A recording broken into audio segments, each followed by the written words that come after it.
evening, Philadelphia. Good evening, everyone. First of all, can we hear it for Oprah, please? And the first, second gentleman of the United States, my husband. Oh, it's good to be back. It's good to be back and to be with so many incredible leaders, including Bob Casey. Let's send him back to the United States Senate. I want to thank all the outstanding artists and performers who are here tonight and sharing the gift that they have with all of us. I thank you all so very much. And to everyone here, thank you for taking time out of your busy lives to be here, for us to all be here together, showing who America is, that we are all in this together. We are all in this together. So Philadelphia, you ready to do this? Are we ready to vote? Are we ready to win? Oh, it's good to be back in the city of brotherly love, where the foundation of our democracy was forged. And here at these famous steps, a tribute to those who start as the underdog and climb to victory.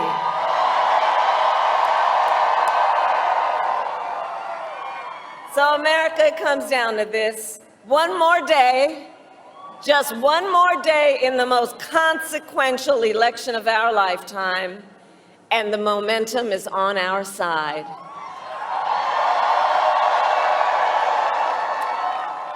Our campaign has tapped into the ambitions and the aspirations and the dreams of the American people. We are optimistic and we are excited about what we can do together. And we know it is time for a new generation of leadership in America.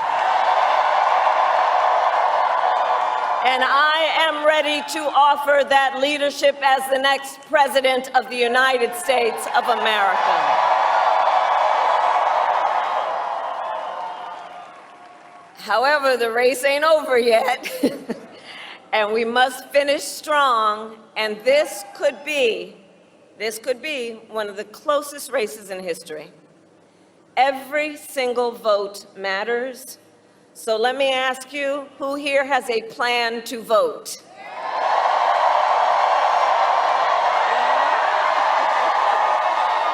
All right, well, help spread the word. Here in Pennsylvania, polls are open tomorrow morning from 7 a.m. to 8 p.m., 7 a.m. to 8 p.m., and no matter what state you live in, if you are watching this, please go to iwillvote.com for all the information you need, including when and where to vote and where to drop off your mail-in ballot. And I also ask you to please talk with your friends and your family and your neighbors.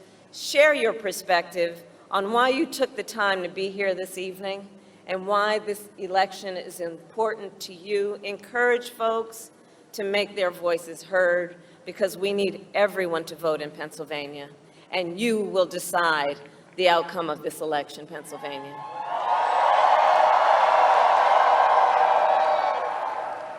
So with only a few hours left, we still have work to do. And as you've heard me say before, we like hard work. Hard work is good work. Hard work is joyful work. And make no mistake, we will win. We will win. And we will win. We will win.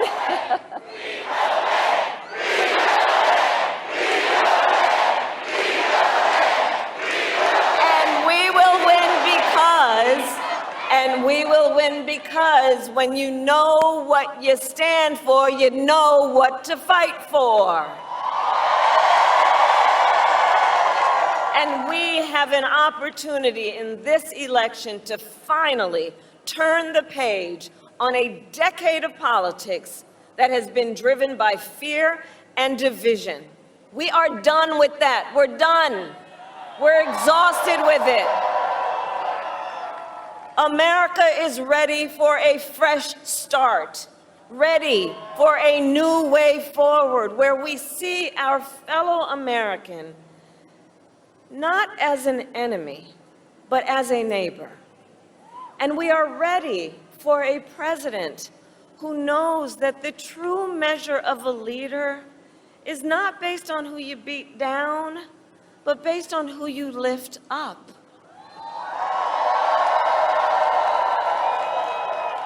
And Pennsylvania, you know me, I'm not afraid of tough fights.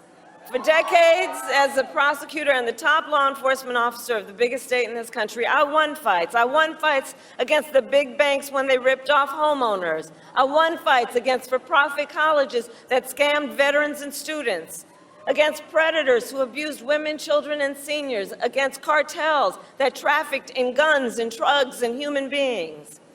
My entire career has been driven by a singular purpose: to fight on behalf of the people. On behalf of the people.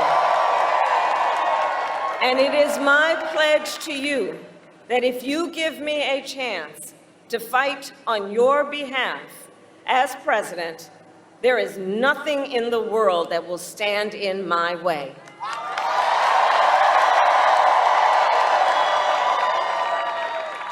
And instead of stewing over an enemies list, I will spend every day on your behalf working on my to-do list, full of priorities to improve your lives. Together, we will build an economy where we bring down the cost of living. We will ban corporate price gouging on groceries. We will make housing and childcare more affordable. We will cut taxes for workers, for middle-class families and small businesses. We will lower health care costs, including the cost of home care for seniors. Because on the issue of health care, I absolutely believe access to health care should be a right and not just a privilege of those who can afford it.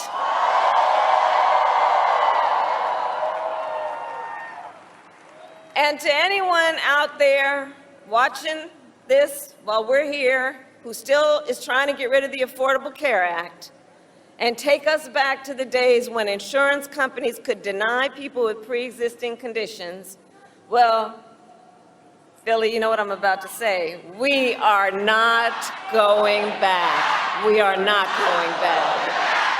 We're not going back. And we are not going back because ours is a fight for the future and ours is a fight for freedom, including the most fundamental freedom of a woman to make decisions about her own body and not have her government tell her what to do.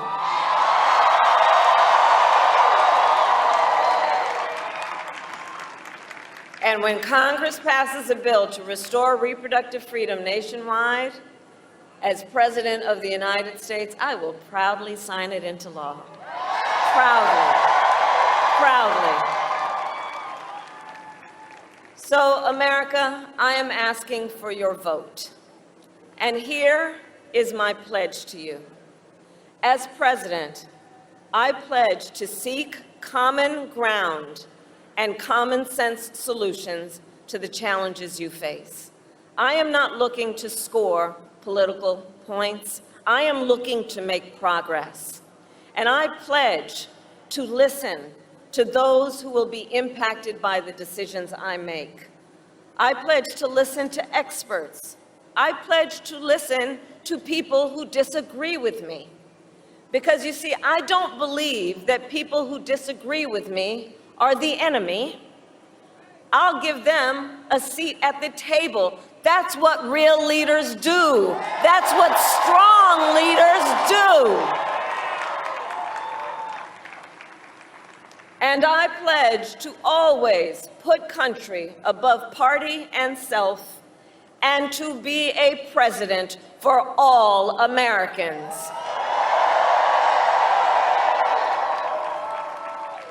So Philadelphia, we are here together for many reasons, but probably one of the most important, because we love our country. We love our country. And when you love something, you fight for it. And I do believe it is one of the highest forms of patriotism, of our expression, of our love for our country, to then fight for its ideals, and to fight to realize the promise of America. I have always believed in our nation's promise because I have lived it. I grew up as a child of the Civil Rights Movement. My parents would take me to the marches when I was in a stroller. And we all know, and we've read about it, at those marches, there were people from every walk of life who came together to fight for freedom and for opportunity. You know, growing up, I saw how hard my mother worked to give her daughters the same chances our country gave her. And I was blessed growing up to have family by blood and to have family by love, who instilled in me the values of community, of compassion, and faith. I've spent my life fighting for people who have been hurt and counted out, but who never stop believing that in our country, anything is possible. I have lived the promise of America, and today, I see the promise of America in everyone who is here, in all of you. We are the promise of America. We are the promise of America. I see its promise in the fathers and the mothers and the grandparents across our nation who work so hard every day for our children's future. I see it in the women who refuse to accept a future without reproductive freedom, and in the men who support them. All right, there you go. That's what you're seeing on your screens right now is a live visual, and that's of course coming from Pennsylvania. That is the final Democratic push for votes. And of course, Pennsylvania being one of the biggest swing states, and that's the one that they're hoping they can get there. I mean, known as the Rust Belt. It holds 19 electoral votes, so it's a very big one. And they always say Pennsylvania can go in any direction, so you can see them pushing very hard. But anyway, those are the final words from Kamala Harris, hoping to be president. Very true of Pennsylvania, but more so in this election where everything is really on the cusp. Yeah. Like, you can't call it either way. But I mean, Kamala Harris, again, just reiterating the major points of her campaign, talking there as we cut out about civil rights and how her parents took her to these civil rights rallies in a stroller, and, you know, growing up in that, talking about the economy, the cost of living, healthcare, again, affordable healthcare for most Americans. And these are some of the policies that she has been pushing very hard during her campaign. Very much so. It's a very hard-working state, that of Pennsylvania, very industrial, and it was always a Democratic state. But then, of course, it flipped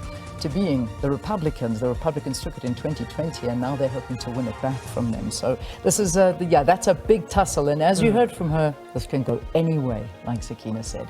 Anyway, more on those elections, but let's quickly take a break. We'll be back with you with the question of the day, and also look at some of the local newspapers. Stay with us.